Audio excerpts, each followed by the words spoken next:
Wait a minute, I hear something. Dr. Luby! Dr. Luby! Blueberry News! Dr. Luby!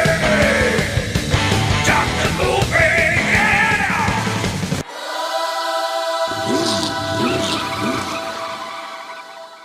Hello, one and all. Welcome back to another episode of Dr. Movie, your favorite podcast.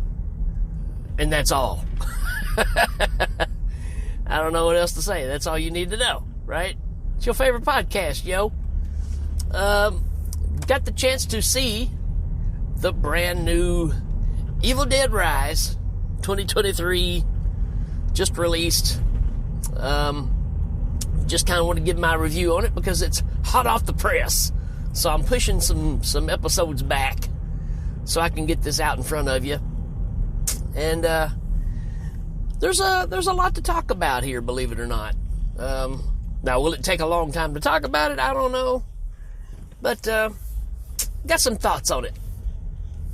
Of course, everybody, if you know me, you know I'm a huge original Evil Dead fan, right? The original trilogy. And I do like them trying to bring the story in front of new audiences, new generations. Obviously, the effects are more up to date and stuff. But do they really hold up as far as what made the original so great? I've seen a lot of really good reviews on this so far, and I've seen some that kind of have that same thing of, they thought it might have been a little bit boring. And probably the reason why is because you've already seen this before, minus Bruce Campbell. And come on, let's face it, the whole original trilogy was based off the zaniness and the combination of Sam Raimi and Bruce Campbell, who are the executive producers of this version. Also the producers of the 2010 version that came out, which is closer to the original source of material. I will say that. Let's read the synopsis here and see if it gives us anything any different and me not crash my car while looking at it. It says a reunion between two estranged sisters get cut short by the rise of a flesh-eating possessing demons, thrusting them into a primal battle for survival as they face the most nightmarish version of family imaginable. It's a different look at it, I guess. I mean, yeah, that's kind of true, but I think it's more about establishing another Ash type character, which same thing in the 2010, right? They kind of do the old switcheroo on you. They change the gender on us, if you will. Not that I'm complaining about that. Totally fine with that. Doesn't matter, right? This is that thing that always bothers me is you feel like you get your crowd that gets upset if you don't watch something because they did the gender swap thing. Well, it's more than just gender swap. It either works or it doesn't, right? Either movie is good or bad, regardless of who's playing the part, right? That's the thing that I always get to. Really wasn't interested in an all-females Ghostbusters because I didn't really care about who was in the movie.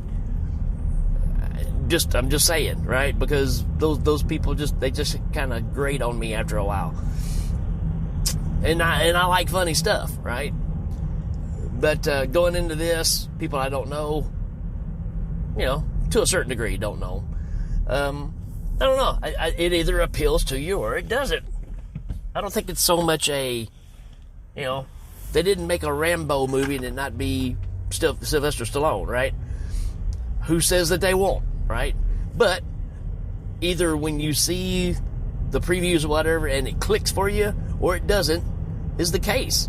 So just blaming somebody for not liking a movie because it's female, I don't think that's really a true factor.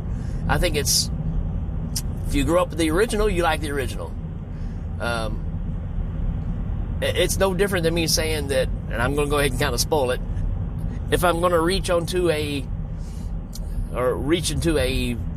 format to watch any of the Evil Dead movies, I'm probably still going to go back and watch the Bruce Campbell versions because, hello, it's what I grew up with, right? Not knocking this movie at all. This is well done.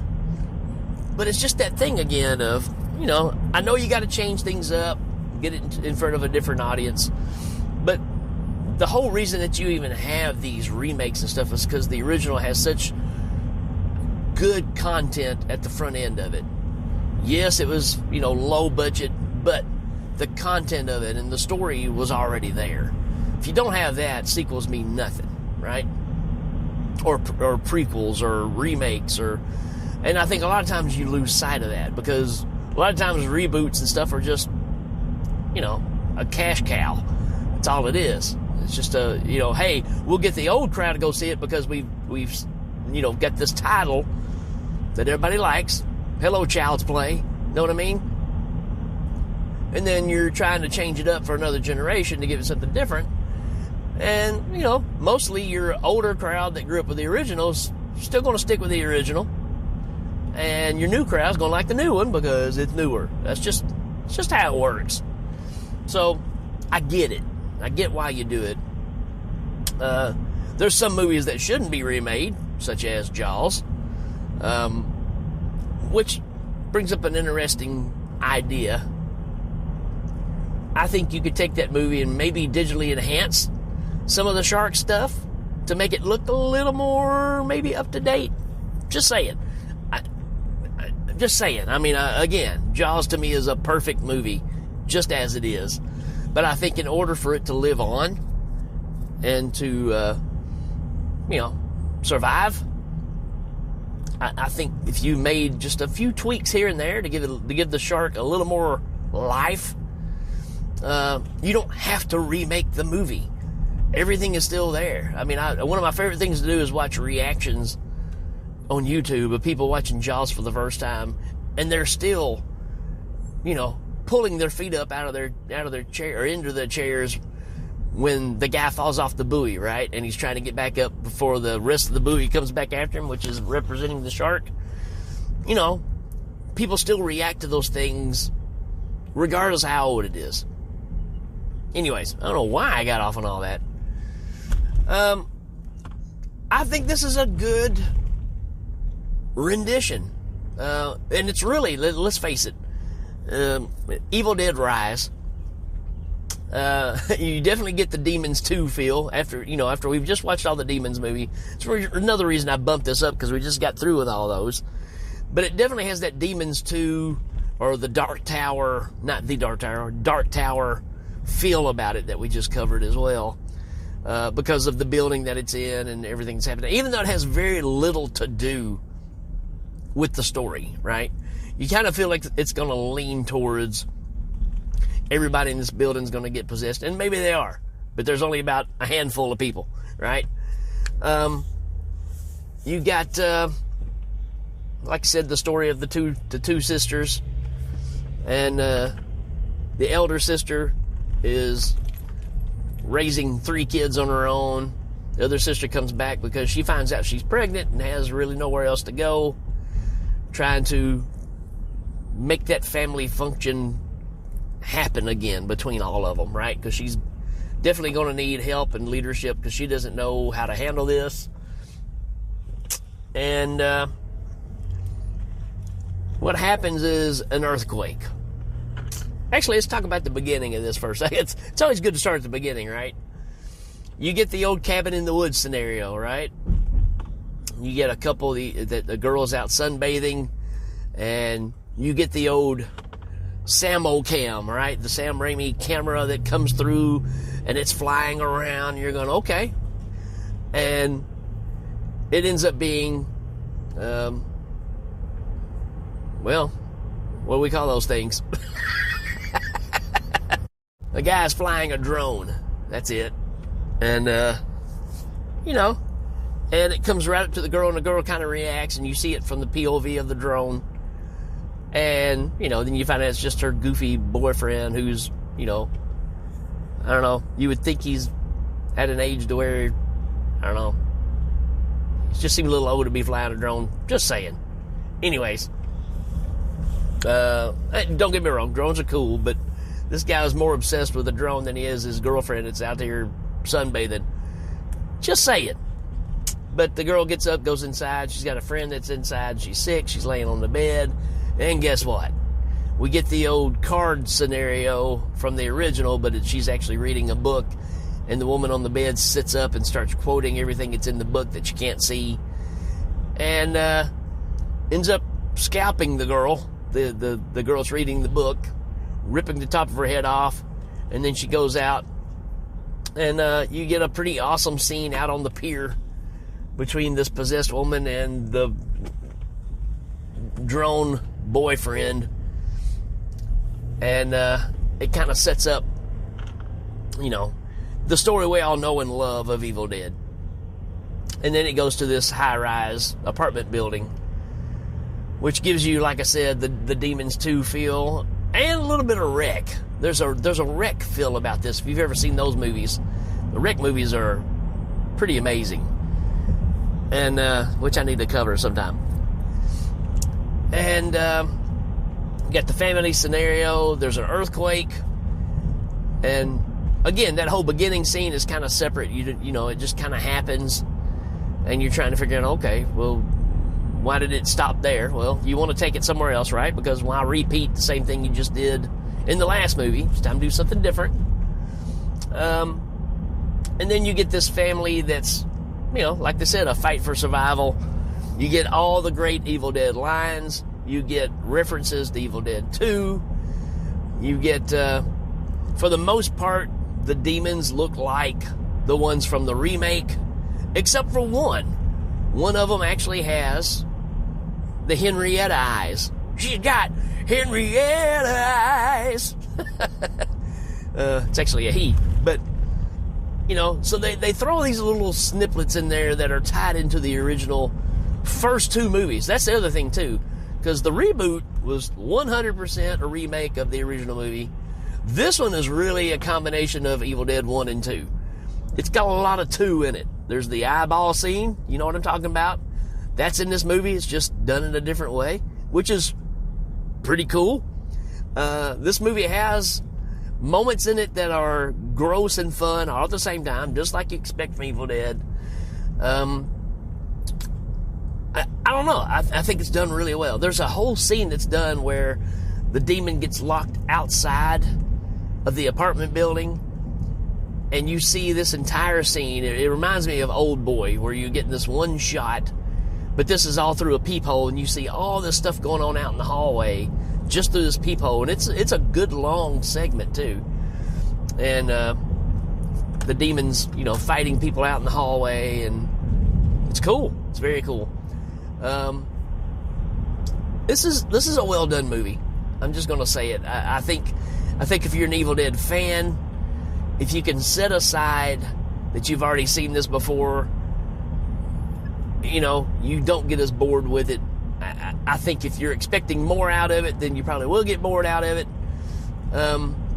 There's some scenes that have been built up to be more than they really are, but at the same time, there's still plenty of Evil Dead stuff going on in this to keep you going.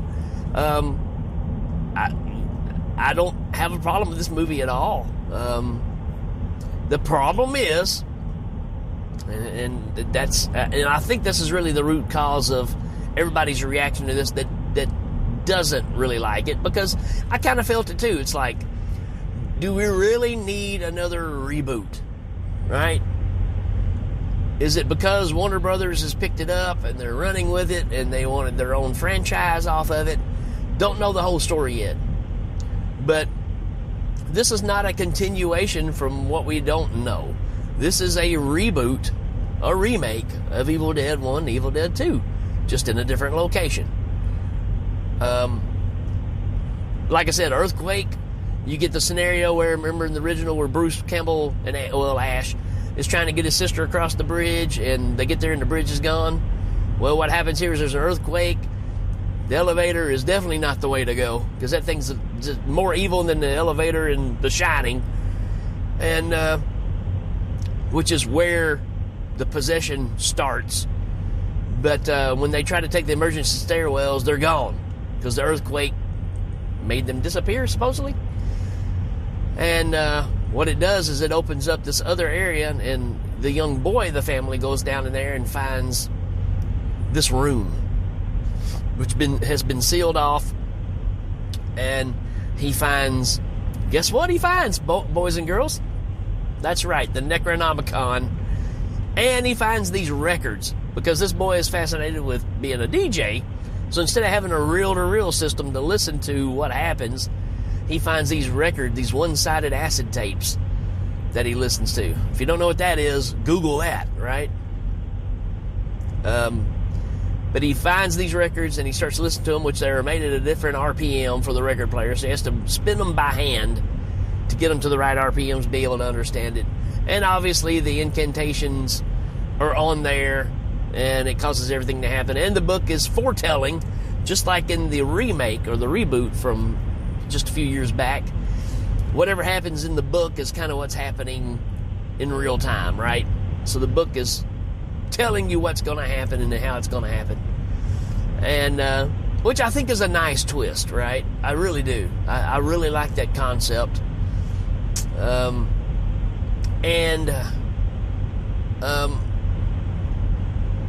of reminds me of, what was that, Atrium, that Danny and I watched for Hail Ming. Kind of that same concept of the book is foretelling what's going to happen, right? You do get the evil coming together and creating one flesh, just like Evil Dead 2, right? Where at the end, where the big head comes through the window and, you know, you're doing the time warp and all that stuff. That doesn't necessarily happen, but you do get the bodies of all the demons coming together and creating one creature for the so-called final battle, which I think is pretty dang cool. That's something we haven't seen before. And again, you know, there's that argument of why do we need a reboot of these movies that are upheld as classics? Well, again, retelling, reimaging, I get it. Doesn't mean you have to say it's better than the originals, because, you know, it's not. But I think it's good enough for a new generation to get into the whole idea. And obviously they can take this and run with it any direction they want to. It really leaves it open enough that you can now do anything in this universe, which I think is the sole purpose of setting this up, right? Giving it a different location, not telling the same thing out in the woods again, even though the wraparound of this movie is the woods, right?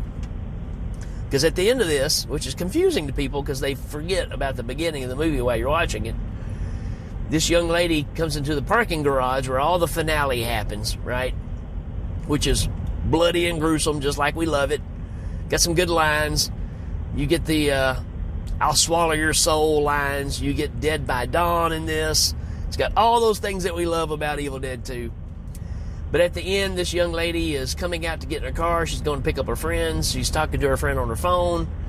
And it's the girls from the very beginning, right? The ones that were out in the cabin. And the one that's possessed is the one that's got the phone saying, oh, this will be a lot of fun. We'll go get the guys. We'll go out. We'll get this location. It's going to be a lot of fun. And while she's standing there, she notices this catastrophe that has happened in this parking garage. And all of a sudden, you get the Sambo cam that flies at her, and she screams, and the screen goes black. That's how the movie ends, which sets up the fact that the demons got into her, and there you go. Then we're back at our wraparound at the beginning of the movie. I don't know. I think it's done really well. And again, you got to remember the boys are still involved with this, right? So they're still saying yay or nay to what's happening in this flick. I recommend it. I really do. I think it's a solid flick. It's a 4 out of 5 for me. That's kind of where I stand on it. And is it covered up with the tropes of the time? Just like if you look at the artwork, you're like, wait a minute, I've already seen this artwork like 4 times in different movies. Yes, it's guilty of that. So the thing that made Evil Dead so groundbreaking back in its originality was those covers, right? The movie posters, the iconic woman reaching up out of the ground and that stark blue background on the original. the skull with the eyeballs in part 2, these look like nothing else. And this one kind of falls short because it looks like the other 5 movies that have, Smile, Black Phone, all these other movies that almost have the same artwork. So I think it kind of fails there. But as far as the movie, I think the movie's pretty solid, right?